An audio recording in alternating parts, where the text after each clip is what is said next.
Hey folks, hope you all are doing well. This is Karan Bandal from Econosite, your weekly wrap on economic news from India and around the world. So let's get started. In India, Finance Ministry reports that gross direct tax collections grew 30% to 8.36 lakh crore rupees till September 17th, 2022. To translate this to US dollars, 1 lakh crore rupees is 1 trillion rupees. 1 trillion rupees based on the current exchange rate of 80 rupees to a dollar. 1 trillion rupees comes out to be $12.5 billion. So 8 lakh crore rupees is $100 billion. So back to the report. The gross collection of direct taxes before adjusting for refunds as of September 17th, 2022 for current financial year stood at 8.36 lakh crore rupees and it was 6.42 lakh crore rupees for the same period last financial year. Cumulative advance tax collections for April to September period of the current financial year stand at 2.95 lakh crore rupees, which is 17% higher than the same period for last financial year. Now, after adjusting for refunds, net tax collections rose 23% from 5.68 lakh crore rupees to 7 lakh crore rupees for April to September portion of the current financial year. All in all, it looks like a pretty healthy economy looking at the growing tax collections and also leak proof or efficiency in collecting taxes from the government machinery as well. Another update from Finance Ministry of India. India is estimated to have gained 35,000 crore rupees by importing Russian crude at discounts since the Ukraine conflict began in February 2022. Russia-Ukraine conflict prompted traditional buyers of Russian oil and gas to shun those barrels, and traders stuck with shipments. These traders started giving out big discounts. India has opted to import crude from Russia despite the pressure from Western nations not to do so. Now, the war started on Feb 24th of 2022. According to Commerce Department data, for the period of April to July of 2022, India's mineral oil imports from Russia was $11.2 billion. Now it was only $1.3 billion the same period of last financial year. That is eightfold increase this financial year. India meets 83% of its oil demand through imports. So oil prices are critical for the government finances. I think that's partly why we see eightfold increase here, especially when oil prices are going up globally.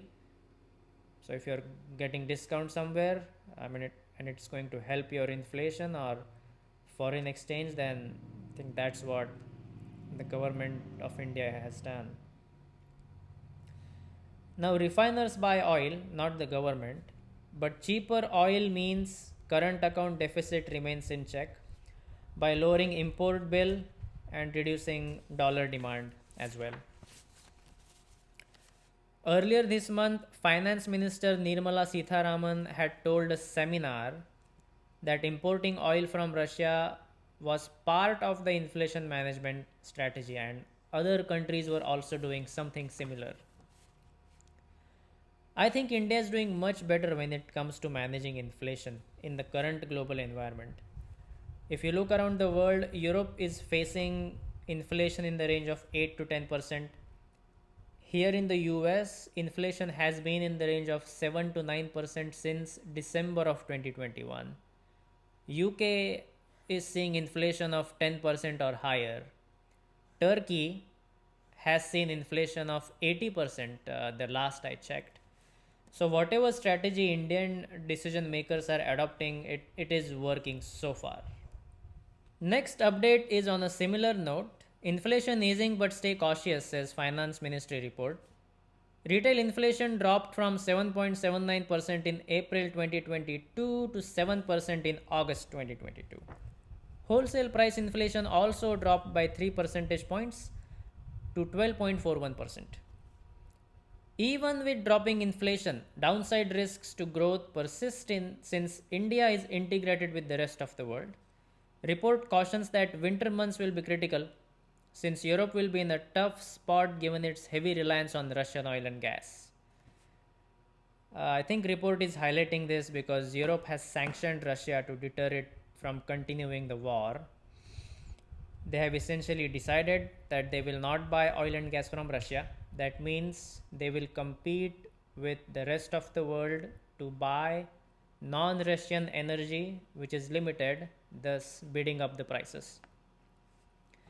And as a result, India will have to buy non Russian oil at those higher prices, putting pressure on India's economic growth. Report also talks about impending reduction of US Fed balance sheet, which is essentially US Fed pulling liquidity out of the market.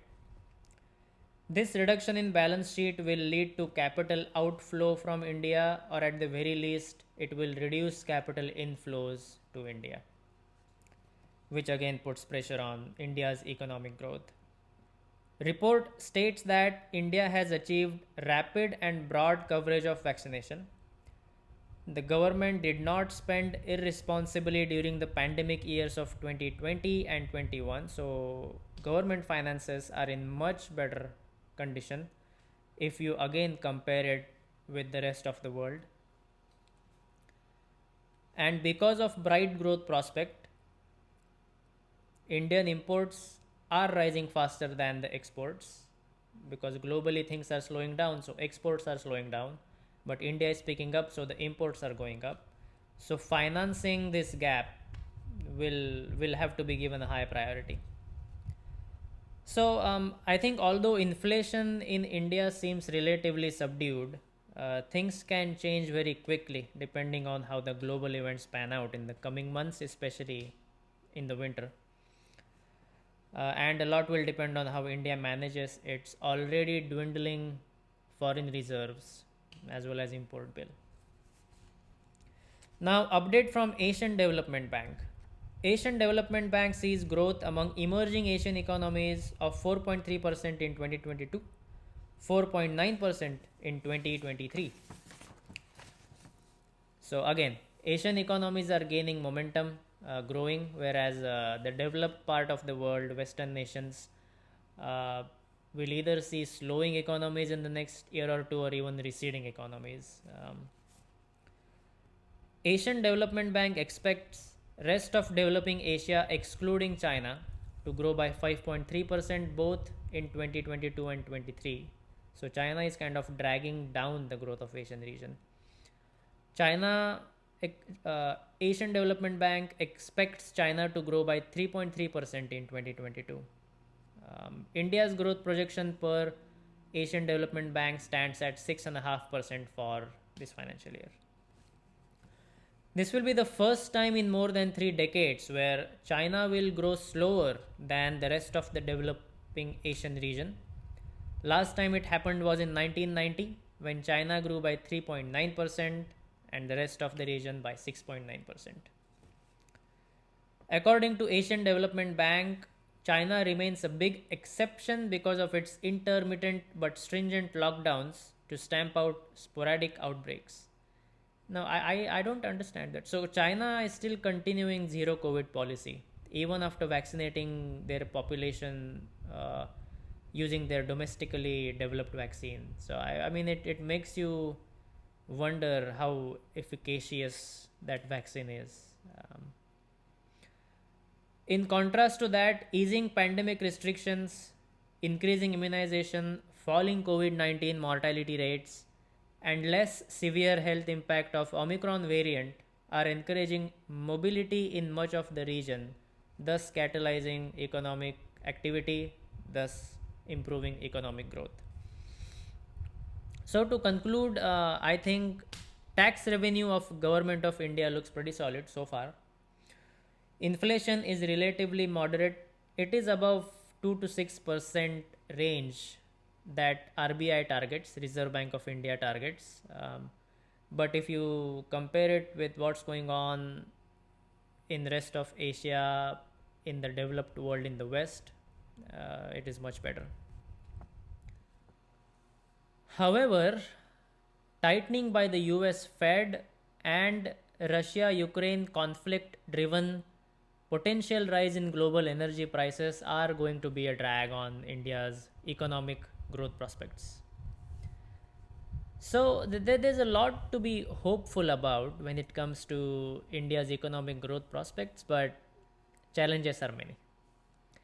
All right, hope you found this week's wrap interesting. I will speak with you again next week. Until then, take care.